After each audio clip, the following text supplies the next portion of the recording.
પ્રચાર પ્રસાર પૂરજોશમાં ગુજરાતમાં અત્યારે જોવા મળી રહ્યો છે અને સ્ટાર પ્રચારકોનું આગમન થઈ ચૂક્યું છે। તેવામાં પ્રિયંકા ગાંધી જે છે તે બનાસકાંઠાના લાખણી ખાતે હાલ ઉપસ્થિત છે અને ત્યાં સભાને થોડીવારમાં સંબોધવાના છે। હાલ જ્ઞાનીબેન ઠાકોર જે છે તે સભા સંબોધી રહ્યા છે। ખવડાવી હતી, અછતના કામો કરાવ્યા હતા, ખેડૂતોને વીજળી આપી હતી, શિક્ષણની વ્યવસ્થા કરી હતી।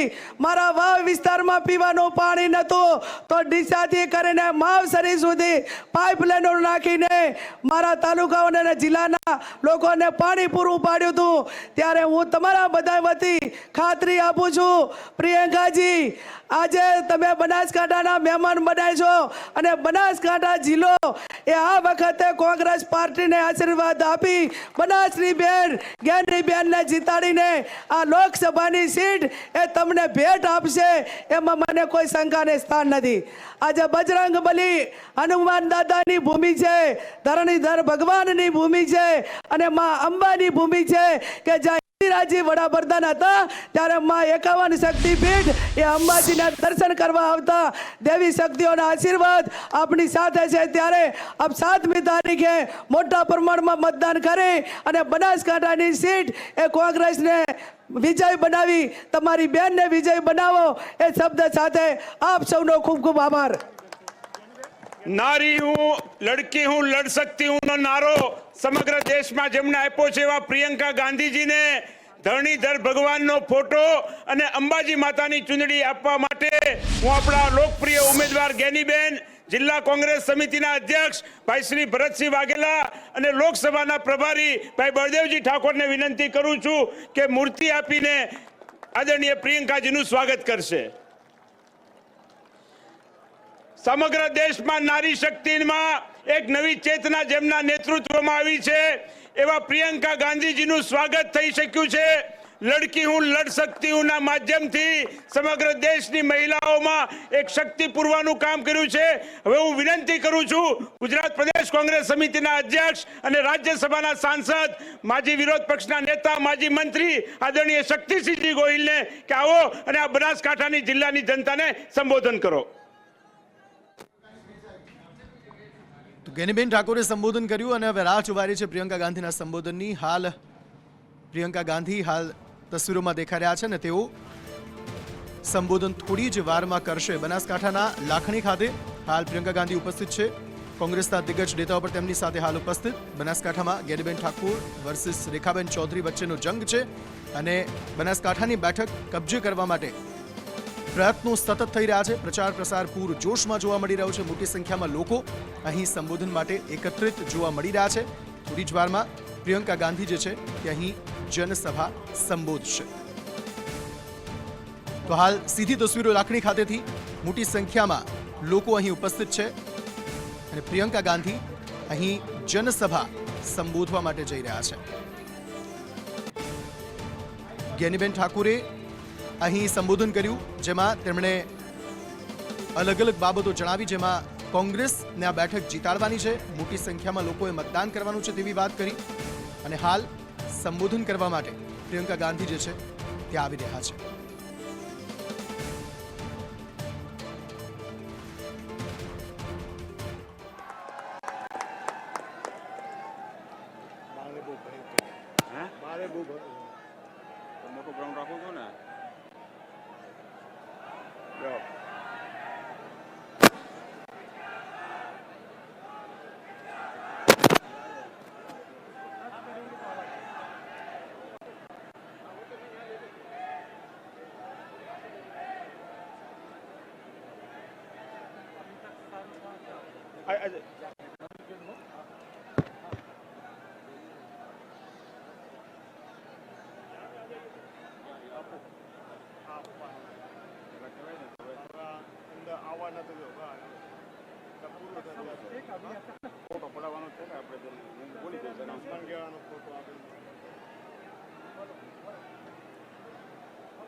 બનાસકાંઠાના ઉમેદવાર છે જ્ઞાનીબેન ઠાકોર અને ત્યાં પ્રિયંકા ગાંધી હાલ સભા કરવા માટે પહોંચ્યા છે।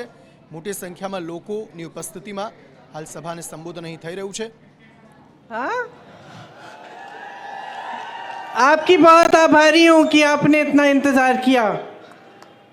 श्री शक्ति सिंह गोहिल जी, श्रीमती गेनीबेन ठाकुर जी, श्री जगदीश ठाकुर जी, श्री जिग्नेश मेवानी जी, श्री रामकिशन ओझा जी, श्री भरत सिंह बाघेला जी, श्री बलदेव ठाकुर जी, श्री राजू भैया भाई जोशी जी, कांतिबाई खरदी जी और मंच पर विराजमान सभी नेतागण, सभी पदाधिकारीगण, मेरे प्यारे कार्यकर्ता भाइयों बहनों, आप सबका इस सभा में बहुत बहुत स्वागत। अभी मुझे मां अंबा जी का एक चित्र दिया गया, इसलिए शायद उचित रहेगा एक बार सभा शुरू करने से पहले मेरे साथ मां अंबा जी की जोर से एक बार जय कहिए। मां अंबा जी की जय, मां नटेश्वरी जी की जय और गेड़ा हनुमान जी की जय। देखिए, ये गुजरात की धरती है। यहाँ से इस दुनिया के सबसे, शायद इस पूरी हमारी जो पीढ़ी है और इससे पहले की पीढ़ियाँ में, शायद दुनिया की सबसे महान हस्ती आपने, गुजरात ने इस दुनिया को दी। महात्मा गांधी जी यहाँ पे जन्मे।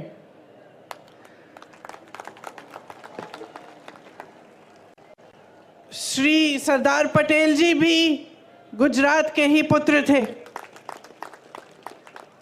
वीर रणछोड़ रबाड़ी जी भी इसी धरती के थे। ये सारे महापुरुष किस लिए लड़े? ये सारे महापुरुष आपकी आजादी के लिए लड़े। ठीक है, ये पुरानी बात है। 70 साल निकल गए, बीत गए, हमारा देश आजाद है, स्वतंत्र है। हमारे देश में एक संविधान बना, इसी लड़ाई से उभरा।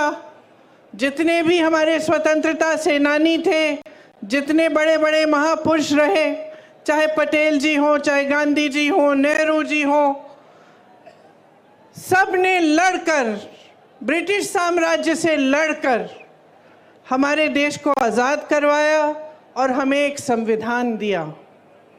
ये संविधान जो उन्होंने हमें दिया, इसका महत्व आपको समझना पड़ेगा। आज बहुत ही ज़रूरी है कि आप कुछ मूल बातें, जो गहरी बातें हैं हमारे देश की राजनीति के बारे में और अपने जीवन के बारे में, आप ठीक ढंग से समझें, ताकि जो निर्णय आप लेने जा रहे हैं चुनाव में, वो आप सोच समझ के और सारी जानकारी लेके लें। जब हम संविधान की बात करते हैं, खास इसलिए हम आज ये बात उठा रहे हैं क्योंकि भाजपा के कई नेताओं ने, जो चुनाव लड़ रहे हैं, कुछ मंत्रियों ने, देश भर में जो घूम रहे हैं, उन्होंने कहा कि अगर भाजपा फिर से जीतेगी तो संविधान बदला जाएगा। तो आज सबसे पहली बात मैं संविधान के बारे में करना चाहती हूँ, क्योंकि ये संविधान क्या है और किस तरह से आपके जीवन पर इसका प्रभाव पड़ता है, ये समझना ज़रूरी है। संविधान से आपको अधिकार मिलते हैं। सबसे बड़ा अधिकार ये है कि आप वोट डाल सकते हो। ये आपको अधिकार दिया गया है, देश के किसान को, देश के गरीब को, देश के मजदूर को और देश के प्रधानमंत्री को भी, देश के मंत्रियों को भी, देश के बड़े बड़े शख्सों को भी यही एक अधिकार मिला है। मतलब सबका एक समान अधिकार है। जितना आपकी वोट में शक्ति है, उतनी शक्ति उनके वोट में है। उनकी वोट में आपसे ज़्यादा शक्ति नहीं है। देश में जितने, ये वोट है, ये वोट संविधान ने दिया है आपको। आरक्षण भी संविधान ने दिए हैं आपको। तो जो आरक्षण का अधिकार है कि किसी समुदाय को या किसी जाति को अगर लगता है कि ठीक ढंग से मौके नहीं मिल रहे हैं, काफी सालों से उनके साथ अत्याचार, संविधान कहता है कि आपको कुछ अधिकार मिलने चाहिए और आपको आरक्षण मिलना चाहिए। मतलब रोजगार मिलता है तो आपके लिए कुछ रोजगार आरक्षित हो। है। तो ये दो बहुत बड़ी चीजें हैं जो आपको संविधान द्वारा मिलती हैं। इसके साथ साथ आप किसी की आलोचना करना चाहें या किसी नेता से या राजनीतिक दल से सवाल उठाना चाहें कि क्या किया है मेरे लिए, ऐसा काम आपने किया भी कर सकते हैं, आप हो सकते हैं, अपनी आवाज उठा सकते हैं, ये भी आपको संविधान ने दिया है। अब जब ये लोग कहते हैं कि संविधान को बदलना चाहते हैं तो इनका क्या कि जितने भी अधिकार आपको दिए गए हैं वो अधिकार कम करेंगे, वो कमजोर किया जाएगा। क्योंकि अगर आप आज की राजनीति देखें और समझें, चलेगा कि पिछले 10 सालों में प्रधानमंत्री श्री नरेंद्र मोदी ने जो सबसे वो ये काम किया है कि जनता के अधिकारों को कमजोर किया है।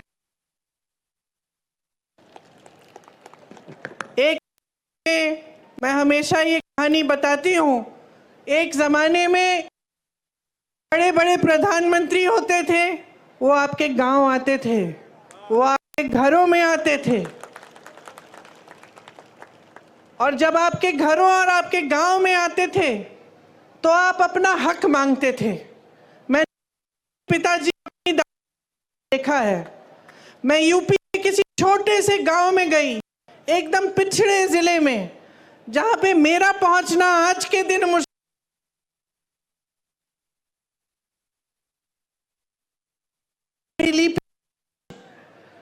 और जब मैं एक गांव में गई तो एक छोटी सी बुढ़िया ने मुझे बताया,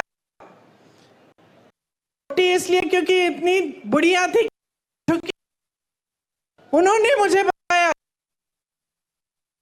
तो जो खीर मैं आपको खिला रही हूं ऐसी ही खीर बना के मैंने उनको खिला। मैं अपने पिताजी के साथ गांव जाती थी, उनके पीछे पीछे, तो अपने ही संसदीय क्षेत्र में जब वो किसी के घर में चले जाते तो अगर कोई सुविधा नहीं मिली होती या नहीं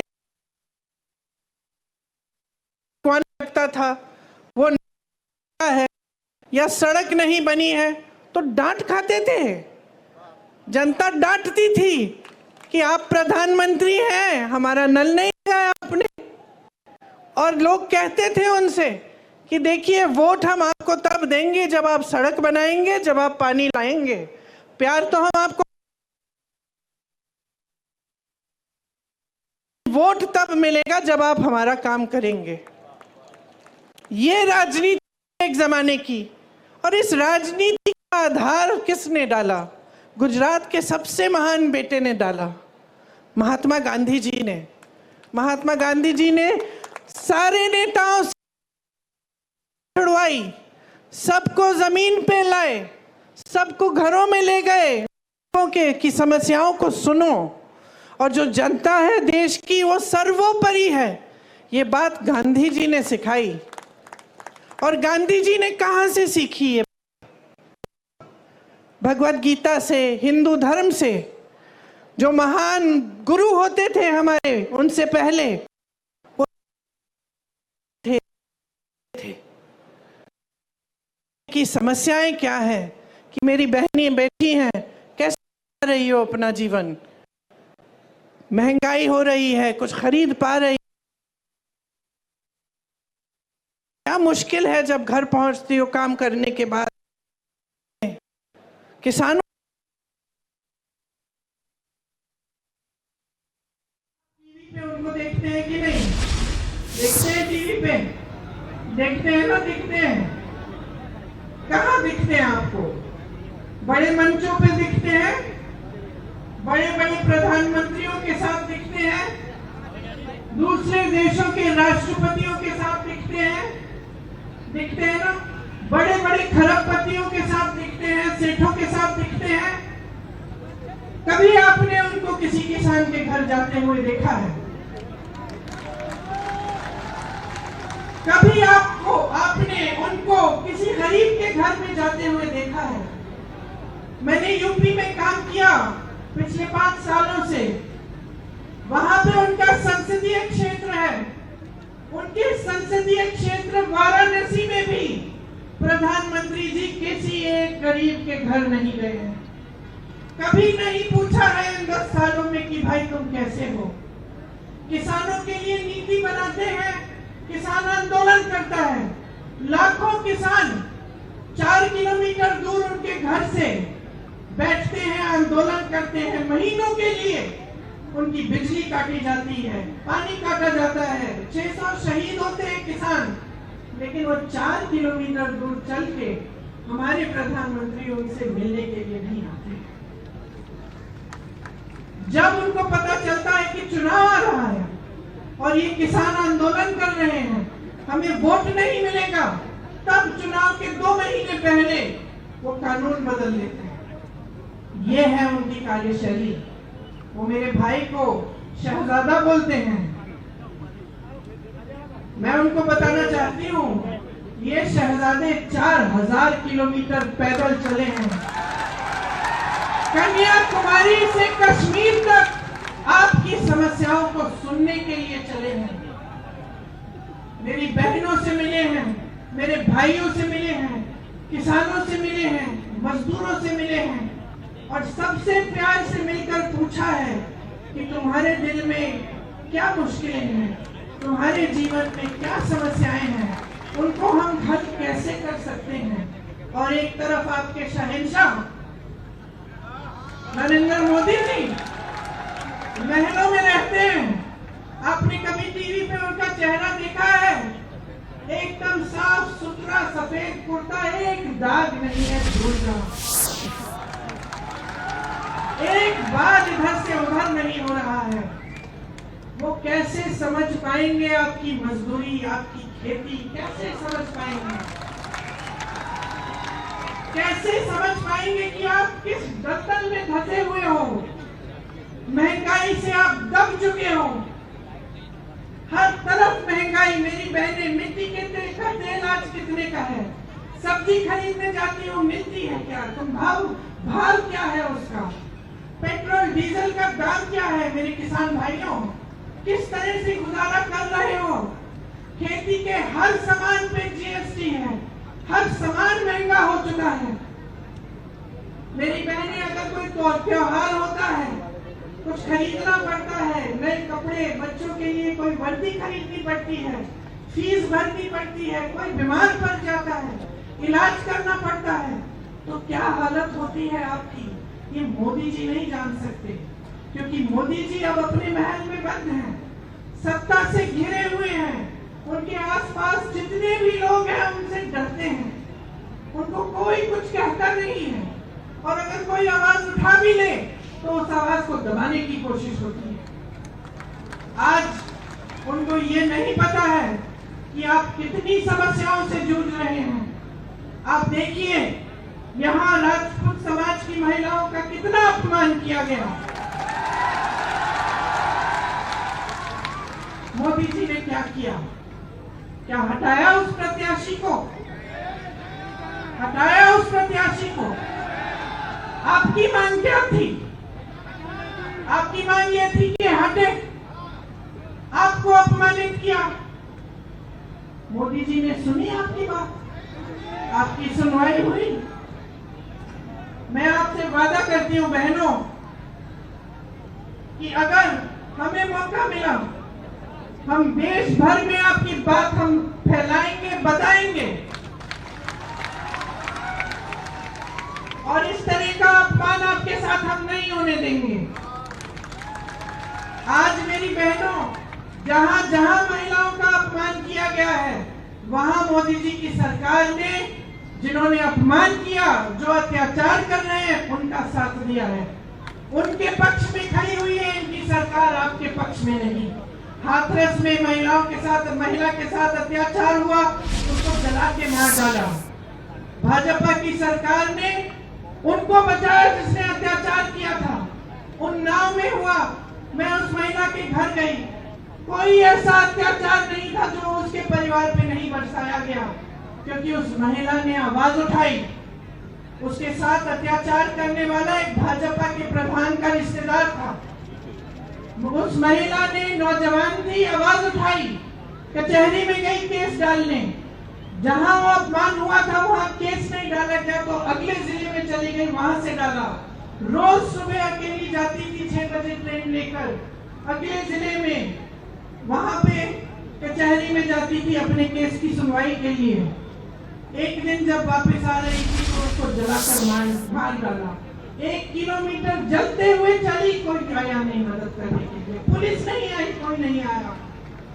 जब मैं उसके घर गई तो उसके पिताजी ने मुझे बताया कि क्योंकि उसने आवाज उठाई थी, उसके भाइयों को पीटा गया था, उसके पिताजी को पीटा गया था, पिताजी के खेत जला डाले थे, लेकिन सरकार से कोई मदद नहीं मिली। मोदी जी ने कोई मदद नहीं की।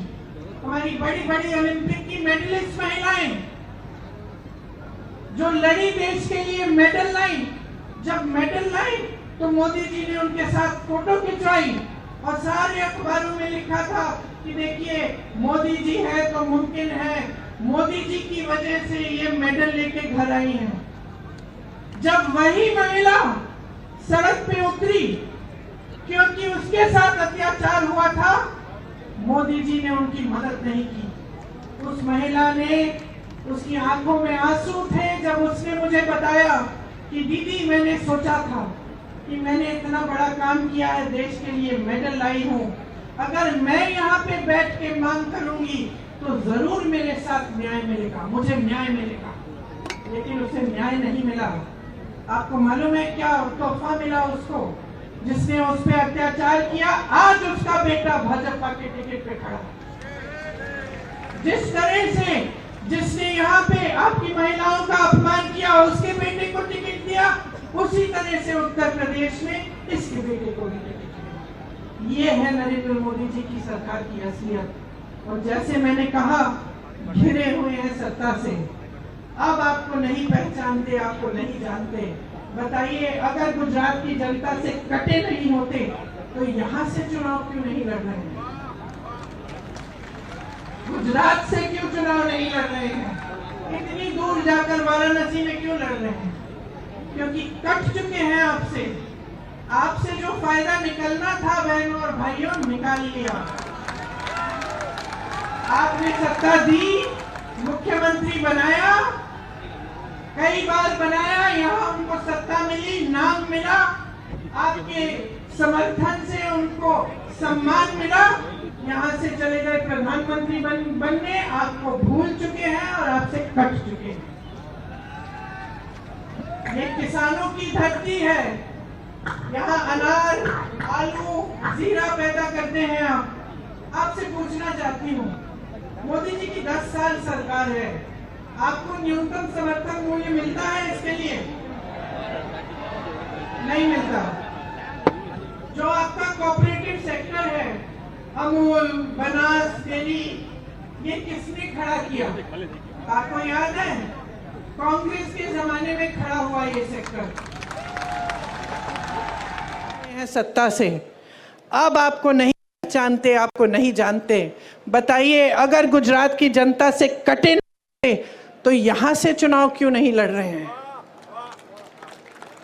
गुजरात से क्यों चुनाव नहीं लड़ रहे हैं? इतनी दूर जाकर वाराणसी में क्यों लड़ रहे हैं? क्योंकि कट चुके हैं आपसे। आपसे जो निकलना था बहनों और भाइयों, निकाल लिया। आपने सत्ता दी, मुख्यमंत्री बनाया, कई बार बनाया, यहां उनको सत्ता मिली, नाम मिला, उनको सम्मान मिला, यहां से चले गए प्रधानमंत्री बन गए, आपको भूल चुके हैं और आपसे कट चुके हैं। एक किसानों की धरती है, यहाँ अनार, आलू, जीरा पैदा करते हैं आप। आपसे पूछना चाहती हूँ, मोदी जी की 10 साल सरकार है, आपको न्यूनतम समर्थन मूल्य मिलता है इसके लिए? नहीं मिलता। जो आपका कोऑपरेटिव सेक्टर है, अमूल, डेयरी, किसने खड़ा किया? कोई है? कांग्रेस के जमाने में खड़ा हुआ ये सेक्टर। और आज प्रयास क्या है? भाजपा के नेता इसका कब्जा करने की कोशिश कर रहे हैं। ये आपकी संपत्ति है, ये आपके लिए बनाया गया सेक्टर, ताकि आप फूले फले, आप आगे बढ़ें, ताकि यहाँ के किसान आगे बढ़ें। भावनगर में गौचरों की जमीन पर भी इनके नेताओं ने कब्जा किया है। ये आपकी जमीन है, कोई रोक नहीं रहा है इनके नेताओं को। जहां कुछ मिल रहा है वहां हाथ मार रहे हैं। समझ लीजिए क्या हो रहा है आपके साथ। कांग्रेस पार्टी ने एक न्याय पत्र निकाला है। न्याय का आधार जो है, वो मेरे भाई ने जो ये 4000 किलोमीटर चले थे, ये उस वही जब आपसे बातें की उन्होंने, आपकी समस्याएं समझी, वही आधार बना इस न्याय पत्र के लिए। मतलब वो आपके साथ अन्याय हुआ, किसानों के साथ, मजदूरों के साथ, तो उन्होंने एक ऐसा घोषणा पत्र निकलवाया हमारी पार्टी से, जिसमें आपके लिए सारी सुविधाएं हैं। और इससे पहले, इस चुनाव से पहले, जहां प्रदेशों में चुनाव हुआ है, हमने जो घोषणा पत्र में लिखा है वो करके दिखाया है। आज अगर आप कर्नाटक की महिलाओं से पूछेंगे कि सरकार ने आपके लिए क्या किया, तो वो बताएंगी कि हमें हर महीने 2000 रुपये मिलते हैं और हम बस की यात्रा मुफ्त में करते हैं। अगर आप छत्तीसगढ़ के किसानों से पूछेंगे कि कांग्रेस की सरकार ने क्या किया आपके लिए, तो बताएंगे कि हमारे कर्ज माफ कराए और अच्छे गठान बनाए, जिसमें से हमें नौकरी, और हमारे जानवरों का जो गोबर है वो गोबर सरकार ने खरीदा ताकि हमारी आमदनी बने। इसी तरह से आपके लिए हम कुछ गारंटी लाए। मतलब 400 रुपए से कम मजदूरी के पैसे आपको कोई नहीं दे पाएगा। अगर देगा तो कानून का उल्लंघन करेगा। मेरी बहनें, मैंने महंगाई की बात की, मैं जानती हूँ और समझती हूँ कि आप पर कितना बोझ है। जो समाज है उसका बोझ भी आप उठाती हो, समाज की परवरिश भी आप करती हो। जब अपने बच्चों को बड़ा करती हो, मेहनत से उनकी हर चीज देखती हो, बच्चा बीमार पड़ता है उसका इलाज, बुखार होता है उसकी देखभाल, खाना खाया कि नहीं खाया, पढ़ाई की कि नहीं की, स्कूल जा रहा है ठीक से कि नहीं जा रहा है, ये सारे काम आप करते हो अपनी नौकरी या अपने रोजगार या अपनी खेती के अलावा। तो गारंटी है कि खेती के सारे सामानों से हम जीएसटी हटा देंगे। आपके फसल का नुकसान होता है, भुगतान मिलता है, नहीं मिलता है, जब नुकसान होगा तो 30 दिन के अंदर अंदर आपको भुगतान मिलेगा। भूमिहीनों को जमीन मिलेगी और हर जगह पूरे देश भर में मजदूरी 400 रुपए की होगी। मतलब 400 रुपए से कम मजदूरी के पैसे आपको कोई नहीं दे पाएगा। अगर देगा तो कानून का उल्लंघन करेगा। मैंने महंगाई की बात की, मैं जानती हूं और समझती हूं कि आप पर कितना बोझ है। जो समाज है उसका बोझ भी आप उठाती हो, समाज की परवरिश भी आप करती हो। जब अपने बच्चों को बड़ा करती हो, उनकी हर चीज देती हो, जब बीमार पड़ता है उसका इलाज, बुखार होता है उसकी देखभाल, खाना खाया कि नहीं खाया, पढ़ाई की कि नहीं की, स्कूल जा रहा है ठीक है, ये सारे काम के बाद जब उनको यूनिवर्सिटी जाना होता है, विश्वविद्यालय में जाना होता है, तो नई मुश्किल खड़ी होती है, क्योंकि फीस भरनी पड़ती है। किस तरह से वो पढ़ाई खत्म करेंगे। यहाँ गुजरात में ज्यादातर प्राइवेट विश्वविद्यालय खोले जा रहे हैं, बड़ी बड़ी फीस है। जितने भी माँ बाप हैं, चाहे कितने भी गरीब हो, चाहे किसान हो, मजदूर हो, कुछ भी हो, आज के दिन सब चाहते हैं कि हमारा बच्चा शिक्षित हो ताकि उसको अच्छा रोजगार मिले। सही बात है कि नहीं? और अब किसी भी हालत में कैसे भी कर्ज लेकर, मजदूरी करके, कॉन्ट्रैक्ट पे नौकरी करके आप कमाते हैं इसीलिए कि आपके बच्चों की परवरिश हो और वो बड़े होकर शिक्षित हो और उनको नौकरी मिले। ये सही बात है कि नहीं? अब आपने शिक्षित कर दिया, किसी न किसी तरीके से आपने कर्ज लेकर बच्चे को शिक्षित कर दिया। बच्चा परीक्षा देने जाता है भर्ती के लिए, और आज क्या हो रहा है? पूरे देश भर में पेपर लीक हो जाते हैं। पेपर लीक हो जाते हैं। जो फीस आपने ट्यूशन के लिए भरी है, जितनी मेहनत बच्चे ने की है, सारी ऐसे गवाई जाती है। उसको पता नहीं होता कि फिर से पेपर देना है, शायद उसमें भी लीक हो जाए। कितने साल इंतजार करना पड़ेगा, या कुछ महीनों बाद फिर से इम्तिहान देना पड़ेगा। मानसिक तनाव होता है, कुछ पता नहीं होता कि भविष्य में नौकरी मिलेगी नहीं मिलेगी। मैं ऐसे बच्चों से मिली हूँ जिन्होंने भर्ती की परीक्षा दी और सालों के लिए इंतजार करते रहे। एक बार दी, 2 बार दी, 3 बार दी, एक सूची भी निकल आई, उसमें भी नाम था, रोजगार नहीं मिला, क्योंकि लीक पे लीक होते गया, घोटाले पे घोटाले होते गए। जीपीपीएससी का इधर पेपर लीक हुआ, टैट का टीचर का पेपर लीक हुआ। 10 सालों में जब से इनकी सरकार है 14 से ज्यादा पेपर लीक हुए। तो अब क्या करें नौजवान? भर्ती का इम्तिहान है, पेपर लीक हो रहा है, रोजगार दे नहीं रही है सरकार। मोदी जी की सरकार में 30 लाख रोजगार के पद खाली पड़े हुए हैं। 30 लाख केंद्र सरकार में।